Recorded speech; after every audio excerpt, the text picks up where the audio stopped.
everyone, and welcome back to Real Talk English, your favorite place to learn natural conversation. Hi everyone, I am James, and today we are going to master a skill that every fluent speaker needs to know. That is right, James. Today, we are deep diving into the art of disagreeing with someone politely and professionally. In many cultures, saying you disagree can be scary because we fear it might sound aggressive or rude. Exactly. But in English, honesty is very important, as long as you use the correct vocabulary and soft tone. So today, we will give you the tools to express your own ideas without hurting anyone's feelings. We have structured this lesson into 5 clear parts to help you remember everything we discuss. Step 1 is the validation method, where we start by finding a common ground with the other person. Step 2 focuses on softening phrases that act like a buffer to make your disagreement feel less direct. Step 3 is the clarifying question, which is a smart way to check information before you give an opinion. Step 4 addresses professional disagreements specifically for meetings and business situations with your boss. And Step 5 is the agree to disagree strategy for when you cannot reach a shared conclusion. This is going to be a long and very detailed lesson, so make sure you have your notebook ready. Let's begin with Step 1, the validation method. Anna, what does validation mean in a conversation? Validation means telling the other person that you hear them and you respect their idea, even if you think differently. It's like a bridge. You build the bridge of agreement before you walk over it with your disagreement. Imagine James says, "I think we should work from the office 5 days a week starting next month."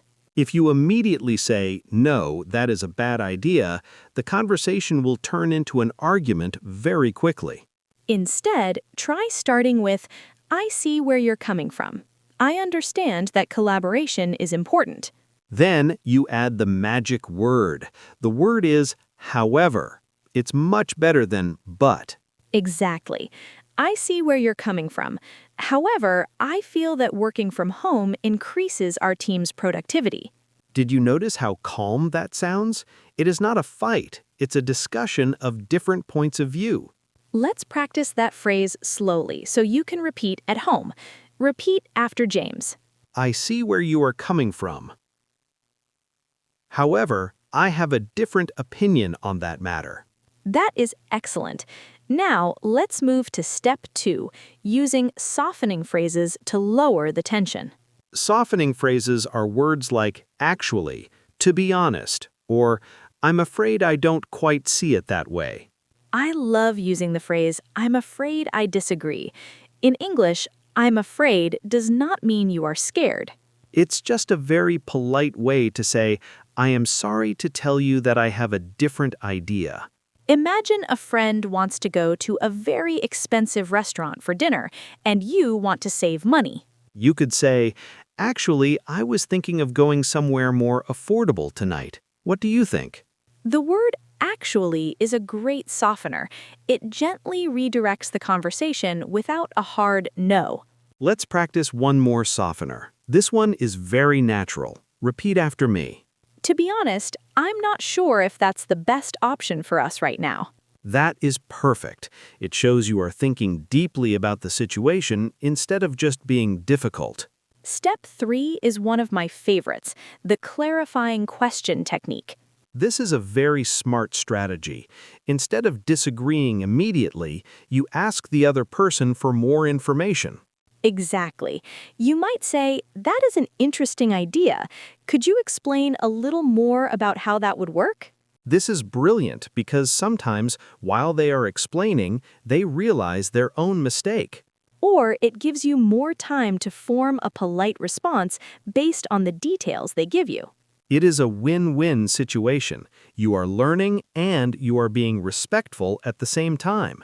Now let's focus on Step 4, how to disagree in a professional business meeting.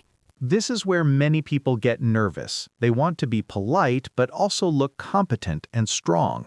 The secret here is to focus on facts and data instead of your personal feelings.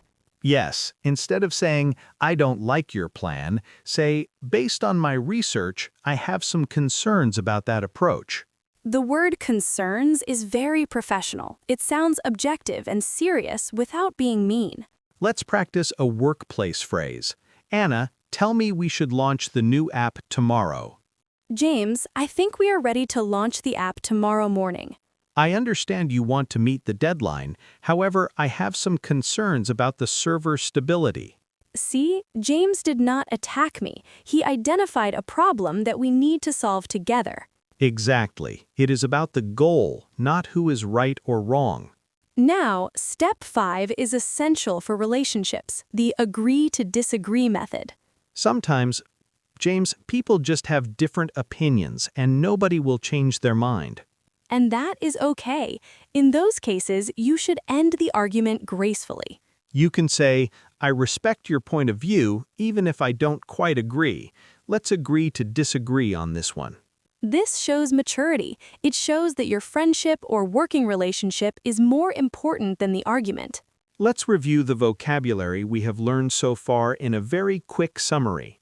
Validation phrases like I see your point and I understand your perspective. Transition words like however and on the other hand.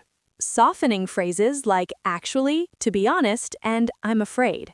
And professional words like concerns, data, and research. You all are doing a wonderful job listening and learning with us today. Now, let's move into a role-play challenge to see these steps in action. Scenario: James and Anna are planning a holiday party for the office. Anna, I think we should have the party in the office lobby to save the company money. I see your point about the budget, James. However, the lobby is a bit small and loud. It is free, and we can use the extra money for better food. Could you explain how we would fit 50 people in that small space comfortably? That is a good question. Maybe it would be too crowded. Actually, I have some research on a local hall that is very cheap on Thursday nights. Well, that sounds like a better option overall. I agree with you. See how that worked? By asking questions and using actually, we reached a better decision.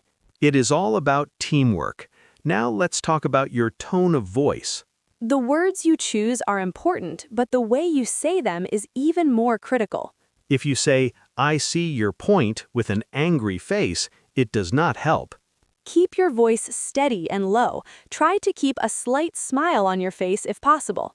And make sure you are making eye contact naturally. It shows you are honest and open. We are almost through our main topic for today. You are doing amazing. We know that learning these social rules takes time and practice. Don't be afraid to make mistakes. Every mistake is a step towards fluency. Exactly. Now let's move into the next part of our educational journey. Let's learn some advanced phrases that native speakers use frequently. One common phrase is, I beg to differ. This is slightly formal but very polite. I beg to differ means I respectfully have a completely different opinion. Another one is, I'm not sure I can go along with that.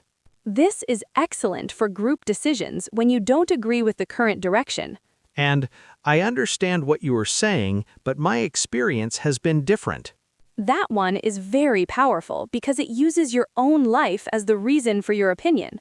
No one can tell you your experience is wrong. It's yours. Now, let's talk quickly about culture.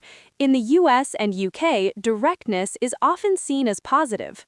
But in some other English-speaking countries like Australia or Canada, the style might be slightly different. However, politeness is a global language. If you are respectful, you will be understood everywhere. Let's do a small exercise. Think of a topic you disagreed with recently. Maybe it's about a movie or a book. Try saying a polite sentence out loud right now. I'll give you a moment to practice. Good job. It is very important to speak the words so your mouth and brain work together. That is the secret to fluency. Physical practice is just as important as mental study.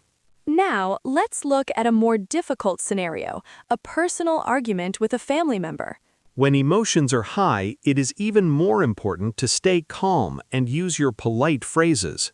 Say, I care about you, but I really don't see the situation this way. This keeps the love and respect present while you hold your ground. You don't have to agree with people to be kind to them. That is a great life lesson, Anna, not just an English lesson. Let's take a moment and look at the transcript notes again for everyone watching. We have included many examples in the description for you to study later.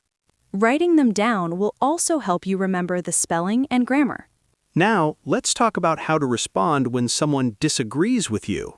That is just as important. How do you react gracefully?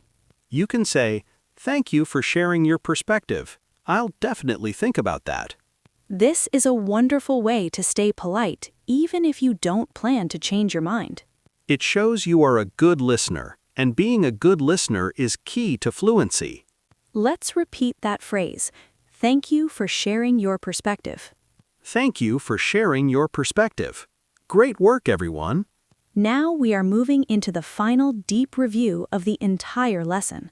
We want to make sure you feel extremely confident before we end today. Confidence comes from understanding the logic behind the language. Let's do a lightning round of the 5 main steps we learned. Step 1. Validate them first. Say, I see your point. Step 2. Use a softener. Say, actually, or I'm afraid. Step 3. Ask a question. Say, could you explain that more? Step 4. Use facts at work. Say, the research suggests something else. And Step 5. Agree to disagree gracefully at the end. Wait, Anna, there is one more small tip for our advanced students. Oh, what is that secret tip, James? Using the word yes and instead of yes but. That is a pro trick. Tell us more about how it works. When you say but, you delete everything the other person said. That is true, but often sounds like an attack on their previous statement. Instead, try yes, and we must also consider. This adds your opinion to theirs instead of fighting against it. It is a more collaborative way to change the direction of the talk. Let's practice. James, tell me the office is too cold. Anna, I think the office is freezing today. Yes, and we should check if the heating system is broken before we open the windows. Perfect. You validated my feeling and added a logical step of action. We hope these nuances help you sound like a native speaker very soon. Remember, real fluency is not about having a perfect accent. It is about connecting with people clearly and respectfully. We are so proud of the progress you are making on our channel. Your comments and support keep us motivated to make better lessons. Speaking of comments, please write one sentence using a softening phrase below. We will check your grammar and give you feedback, as always. It is a free way to practice your English with real people. And if you have not liked the video yet, please do it now. It helps the YouTube algorithm show our lesson to other students. Sharing is caring. Now let's think about next week. Next week, we will talk about how to give advice politely. That is another essential social skill that every learner should master. But for today, we have covered a huge amount of information. Take a deep breath. You did great. Learning takes energy. Take some time to rest your brain after this video. Maybe watch it a second time tomorrow to refresh your memory. Repetition is the mother of skill. The more you hear it, the easier it becomes. We are so grateful to have a community that is so eager to learn. Every like and every subscribe means the world to us. It lends a hand our channel grow so we can keep producing free content. We will keep improving our lessons and bringing you real talk. Real talk for real life and real people like you. It is a journey, not a destination. Enjoy the ride.